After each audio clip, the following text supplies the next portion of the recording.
안녕하세요. 교원대학교 학생 여러분. 생태철학과 환경윤리 10주차 마지막 3교시 진행하도록 하겠습니다. 이제 생명중심주의로 넘어가도록 할 텐데요. 아무래도 저희가 처음으로 살펴보아야 할 사상가는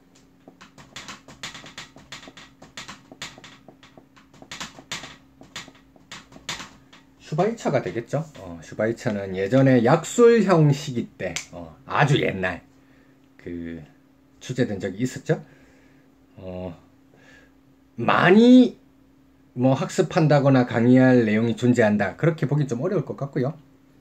그 당시에도 이제 슈바이처가 주장하는 원칙들 위주로 출제되었었기 때문에 자연스럽게 강의를 해나가면서 슈바이처에 대한 전반적인 소개와 함께 그 원칙들에 대해서 조금 다루어 보면 될 것 같고요. 오늘 3교시 안에 다 소화해낼 수 있을 만한 그런 사상가인 것 같습니다. 그렇게 하고 나면 이제 다음 주에는 그 생명중심주의에서 좀 주요한 이론적 인물로 폴 테일러가 있으니까 다음 주는 아마 3차시 전반적으로 좀 시간을 많이 할애해서 테일러 입장을 한번 살펴보는 그런 시간을 가지면 좋을 것 같습니다. 278쪽 펴시면 될 것 같고요. 278쪽 두 번째 단락입니다. 천천히 읽어 나가 보도록 하죠. 생명중심윤리학의 초기 형태는 알베르트 슈바이처의 생명외경 원리이다. 제일 중요한 건 핵심적인 키워드니까요. 생명외경 사상, 슈바이처의 입장으로 잘 알려져 있죠. 그 다음에는 슈바이처에 대해서 좀 소개하는 그런 내용들이 나와 있습니다. 읽어보도록 할까요? 슈바이처는 종교, 음악, 윤리, 역사, 철학 등에 관해 광범위하게 글을 썼습니다. 박사학위가 2개 있다고 저는 이렇게 알고 있습니다. 의학 박사, 철학 박사. 대단한 분이죠. 저는 교육학 박사학위 하나 따는 데만 해도 몸무게가 엄청나게 줄고 머리카락이 엄청 빠졌거든요. 슈바이처 이분은 머리숱도 풍성하신 것 같더라고요. 타고난 분이 아닌가 싶습니다. 물론 그는 또한 일생의 많은 시간을 아프리카 오지 마을에서 의료 활동을 하는데 바쳤습니다. 실천가로서의 면모 또한 가지고 있는 훌륭한 분이시죠. 생명외경이라는 구절로 표현되는 그의 윤리학은 현대 생명중심윤리학의 흥미로운 원조가 되고 있습니다.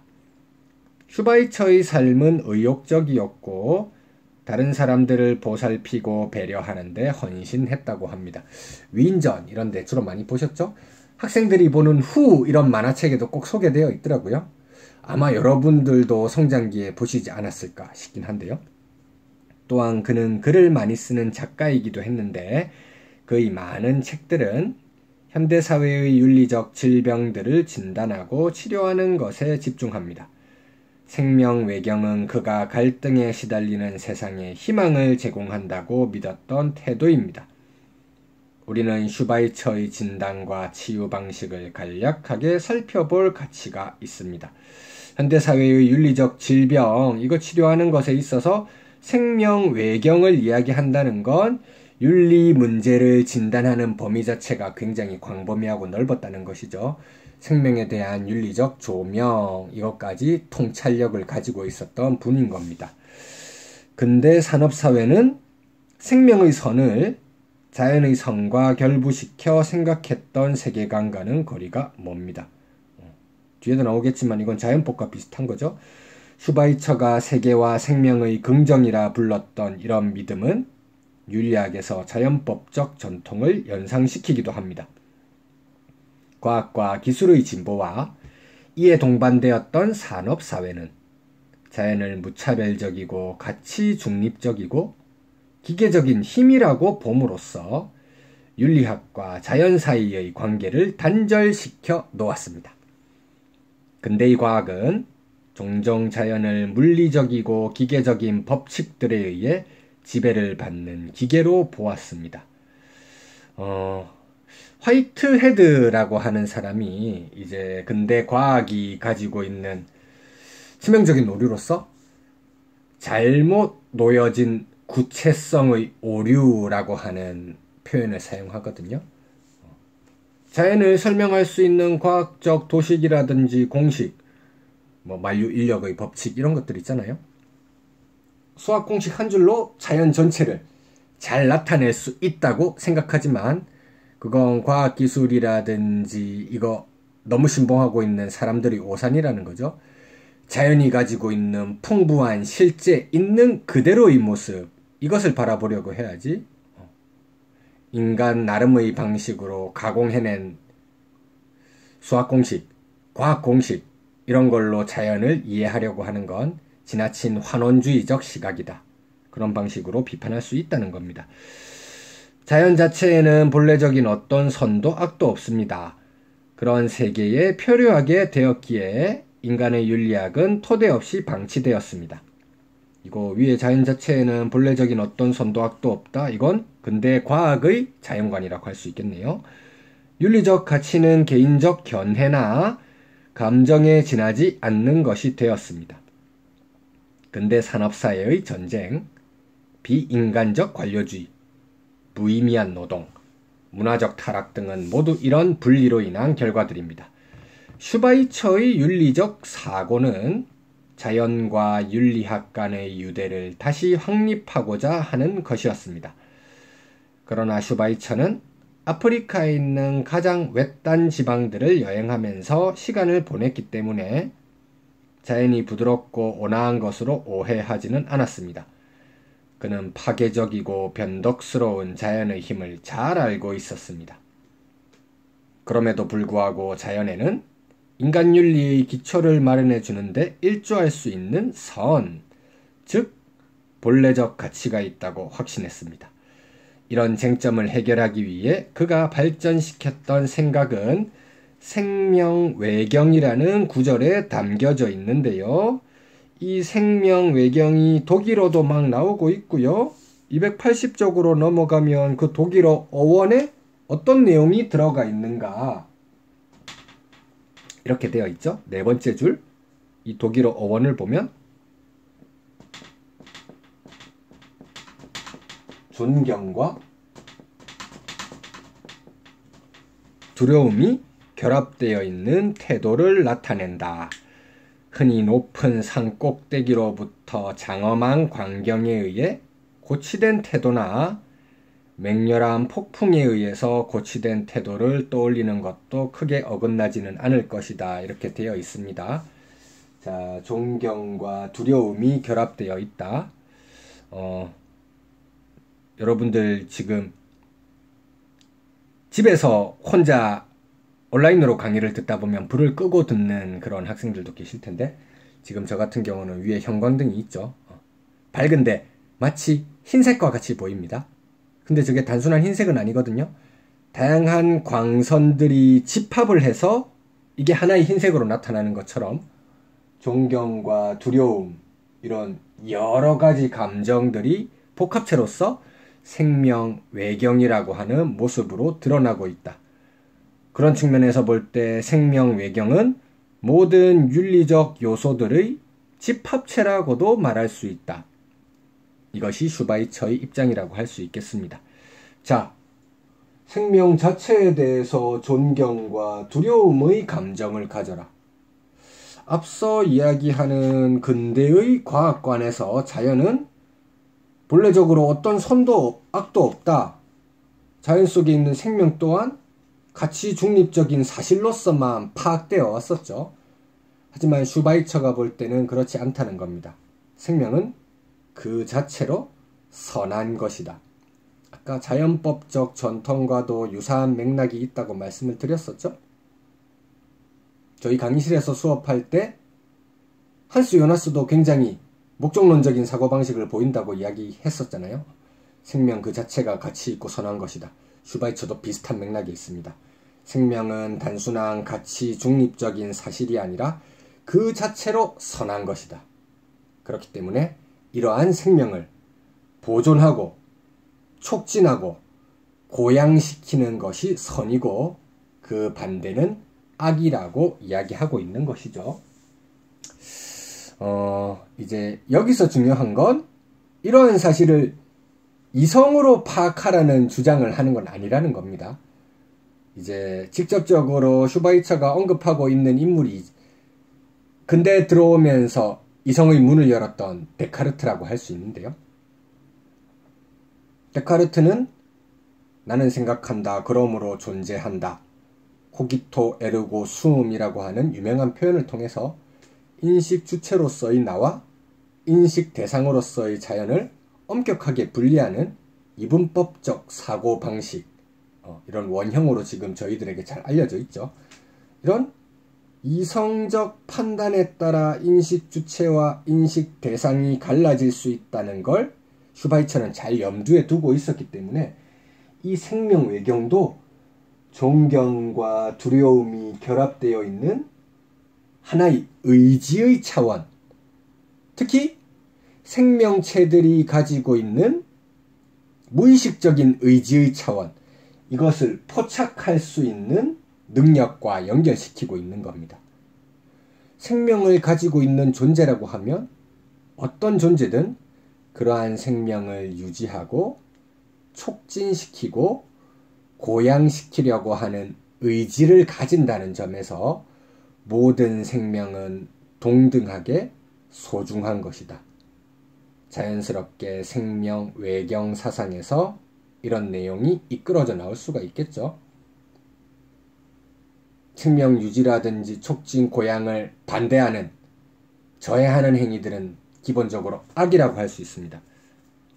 그래서 이제 슈바이처가 나중에 뒤에도 나올 텐데 재미나는 사례들이 많죠.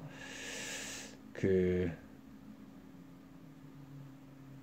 사례하기에 앞서서 사례는 책에 나오는 거니까 예전에 막장 드라마 중에 김성한 작가가 쓴 아마 일일 드라마에 막장 드라마들이 많았죠. 거기서 암에 걸린 여주인공이 이 수술해가지고 암세포 제거하자고 하니까 어떻게 죽여요? 제 몸속에 있는 생명체인데.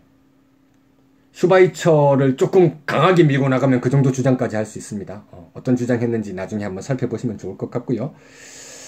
자, 이제 두 번째 단락, 280쪽 두 번째 단락부터 또 천천히 읽어나가면 좋을 것 같습니다. 슈바이처는 인간 의식의 가장 근본적인 사실은 나는 살고자 하는 생의 한가운데서 살고자 하는 생명이라는 인식이라고 주장했습니다. 살려고 하는 의지를 가진 무수히 많은 생명체 속에서 살고 있는 하나의 생명체가 나다.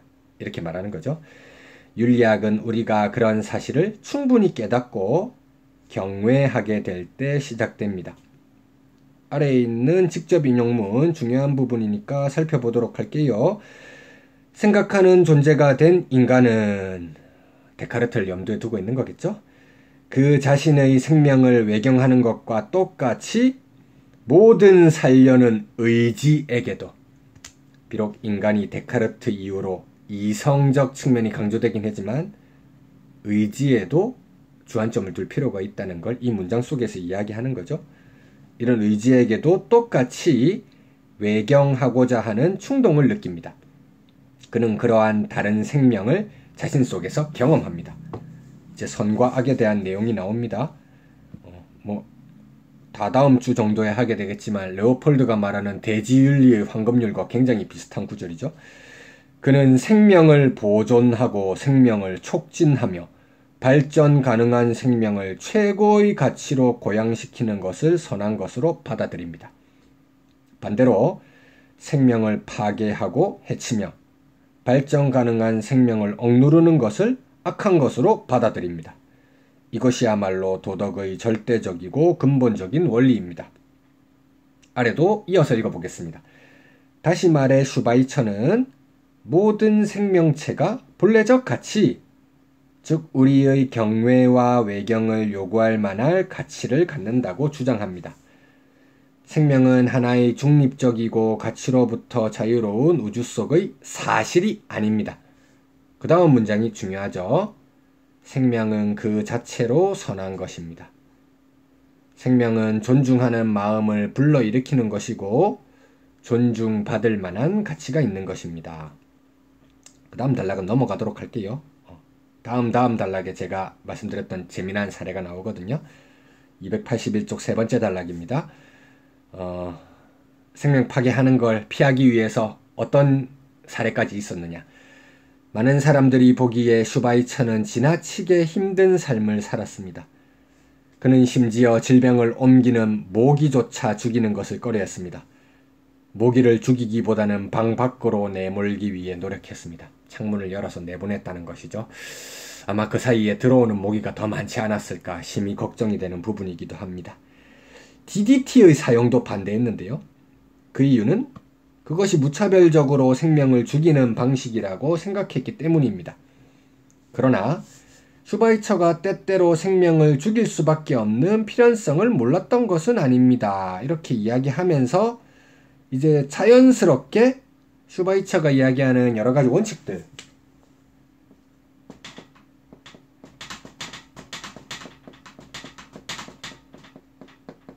지금 이 데자르댕 책 속에서 슈바이처가 이야기하는 여러 가지 원칙들이 일목요연하게 표현되어 있진 않거든요.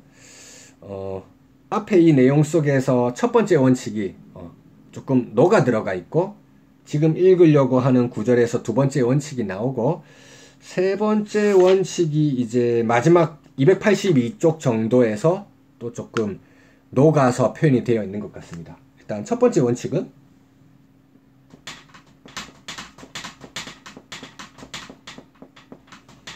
동등성의 원칙이라는 것이죠. 동등성의 원칙.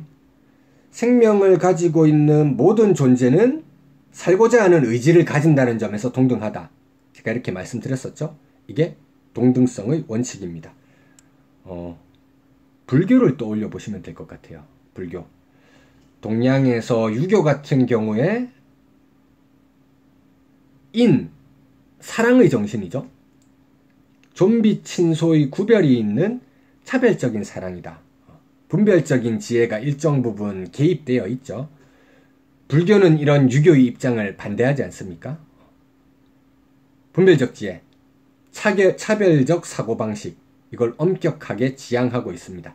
생명을 가진 모든 존재라고 하면 고귀한 생명과 미천한 생명을 구분할 수 없는 것이다. 일체, 중생, 계유, 불성이라고 하는 표현이 있죠. 모든 생명을 가지고 있는 존재들은 불성을 지닌 존재이다. 그런 측면에서 생명을 가지고 있는 모든 존재가 동등함을 강조하는 게 이 동등성의 원칙이라고 생각하시면 되겠습니다. 자, 그 다음 부분이 이제 나오는 건데요. 281쪽 저희가 읽고 있었던 거죠. 그러나 슈바이처가 때때로 생명을 죽일 수밖에 없는 필연성을 몰랐던 것은 아닙니다. 모든 생명이 살고자 하는 의지를 가진다는 점에서 동등하게 소중한 것은 사실이지만, 불가피하게 다른 생명에 유해라든지 희생을 가할 수밖에 없는 상황도 존재한다는 것이죠. 그래서 그런 불가피한 상황을 위해서 만들어낸 원칙이 차등성의 원칙이라고 하는 것이죠. 기본적으로 모든 생명체의 가치는 동등한 거죠. 하지만 이런 거 있죠. 균이 어린 아이에게 치명적인 그런 위험을 주는 그런 균이 있을 수 있죠. 균도 생명체라고 할 수 있다면 이 어린아이에게 치명적인 위험성을 주는 걸 방지하기 위해서 그 균을 박멸하는 여러 가지 의학적인 시술이라든지 약물을 사용할 수 있을 겁니다. 이런 차원에서 모든 생명체가 기본적으로는 동등한 거지만 불가피하게 생명체들 간의 위계 질서가 존재하는 경우가 생길 수도 있다. 이 부분을 인정하게 되는 게 차등성의 원칙이라는 거죠. 차등성의 원칙. 생명체들 간의 위계 질서 문제가 생길 수도 있다. 기본적으로는 인간의 생명 유지를 위해서 다른 생명체를 희생하는 경우, 이 경우에 생명체 사이의 차등성, 위계 관계가 발생하는 경우도 있을 수는 있다. 이걸 이야기하는 겁니다. 근데 이게 인간의 생명과 같이 가장 기본적이고 필수적인 그런 이유 때문에 이 차등성의 원칙이 발휘될 수는 있겠지만, 단순히 인간의 심미적 만족감 이런 걸 충족시키기 위해서 길에 있는 아름다운 풀을 꺾고 온다, 꽃을 꺾는다, 이런 행위는 당연히 허용될 수가 없는 겁니다. 위계 질서가 있다고 해서 인간이 반드시 높은 위계에 있다고 이야기하는 게 아니고요. 불가피하게 인간의 생명 유지를 위해서 다른 생명 희생시킬 수밖에 없는 이런 위계가 발생하는 상황이 존재할 수도 있다는 걸 차등성의 원칙을 통해서 설명하려고 했다는 것이죠. 자, 이렇게 하면 모든 생명체는 동등하게 소중하다고 했는데 예외적으로 위계가 발생하는 경우도 있다. 이렇게 하면 둘 사이가 조금 모순처럼 느껴지잖아요. 그래서 이제 세 번째로 언급될 수 있는 것이 사랑의 원칙. 차등성의 원칙에서 이야기했던 생명체들 간의 위계 질서에 대한 보완이라고 할 수 있겠죠. 이 사랑의 원칙 뒷부분에 나오게 될 텐데, 이 불가피한 경우에 다른 생명체 희생시킨다 하더라도 무한한 책임의식을 가지고 함부로 희생시켜서는 안 된다, 이런 방식으로 이야기하는 겁니다. 차등성 원칙에 대한 보완이라고 말할 수 있겠죠. 자, 281쪽 한번 보겠습니다. 때로는 다른 생명에 대한 외경으로부터도 생명을 죽여야 할 때가 있다. 생명을 유지하기 위해서 우리는 다른 생명을 먹이로 희생시켜야 하는 경우도 있다. 이런 이야기를 하고 있습니다. 그 다음으로 넘어가도록 하고요. 이제 282쪽에서 조금 재미난 내용이 있어서 두 번째 단락입니다. 두 번째 단락. 여기 보면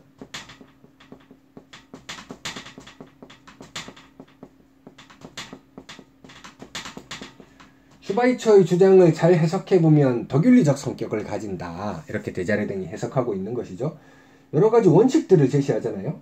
동등성, 차등성, 사랑, 이런 원칙을 이야기하니까 의무윤리의 성격을 가지는 게 아닌가, 우리가 그렇게 오해할 수 있는데, 실제로 여기서 이야기하는 건 엄격한 그런 행위의 원칙이라기보다는 이것들을 바탕으로 우리가 올바른 실천을 할 수 있는 바람직한 성품이라든지 행위의 양식을 잘 가지고 있는 사람이 되어야 된다. 올바른 행위자가 되기 위해서 가지고 있어야 되는 여러 가지 태도들, 이런 맥락에서 원칙들을 이야기한다는 것이죠. 그런 차원에서 의무윤리학자라기보다는 덕윤리적인 성격을 가진다 말을 하는 겁니다. 그 내용을 한번 읽어보도록 할까요? 282쪽 두 번째 단락입니다. 슈바이처는 단순히 생명 외경을 특정 상황에 적용될 수 있는 규칙, 즉 말하자면 특정 상황에서 어떤 식으로 결정해야 한다고 규정하는 규칙으로 구상한 것은 아닙니다. 의무윤리는 아니라는 것이죠.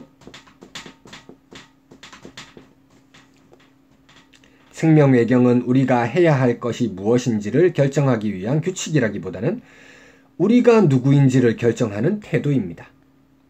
그것은 행위 규칙이라기보다 오히려 성격 특성이나 도덕 덕목을 말합니다. 도덕적으로 선한 사람은 각 생명의 고유 가치를 경외하고 존중하게 됩니다. 성격 특성이나 도덕 덕목을 이야기하니까 덕윤리적 성격을 강하게 보여준다고 해석할 수 있는 대목이죠. 그러나 이것은 선한 사람이 살생을 선택해야만 하는 상황과 관련해서는 무엇이라고 말할 수 있을까요? 바이러스를 죽이는 의사, 돼지를 잡는 육가공업자, 나무를 베는 농부의 경우는 어떤가요? 슈바이처는 우리가 이런 결정들에 대해 책임을 회피할 수 있는 것은 아니라고 말합니다. 차등성의 원칙에 대해서 생명체들 간의 위계, 이것을 결정해야 되는 불가피한 상황이 있다는 거예요. 이런 결정은 어떻게든 이루어질 수밖에 없지만, 그러나 책임 있게 그리고 의식적으로 조심스럽게 이루어져야 한다. 이게 사랑의 원칙을 이야기하는 겁니다. 생명 외경은 우리로 하여금 이러한 결정들에 대한 책임에 민감해지도록 만드는 성격 특성입니다. 또한 우리로 하여금 이러한 결정들이 담고 있는 여러 가지 의미를 의식하도록 만드는 태도를 말하기도 합니다. 그것은 우리로 하여금 생명을 닥치는 대로 혹은 무정하게 가차없이 죽이는 것을 주저하도록 만듭니다. 이 구절도 역시 사랑의 원칙과 연결될 수 있는 부분이죠. 그렇게 함으로써 우리가 진정한 도덕적인 삶을 살아가는데 기여할 수 있게 됩니다. 슈바이처는 전혀 어려운 내용은 아니었고요. 이제 다음 주에 생명 중심주의의 정수라고 할 수 있는 테일러에 대해서 한번 알아보도록 하겠습니다. 이번 주도 대단히 수고가 많으셨습니다.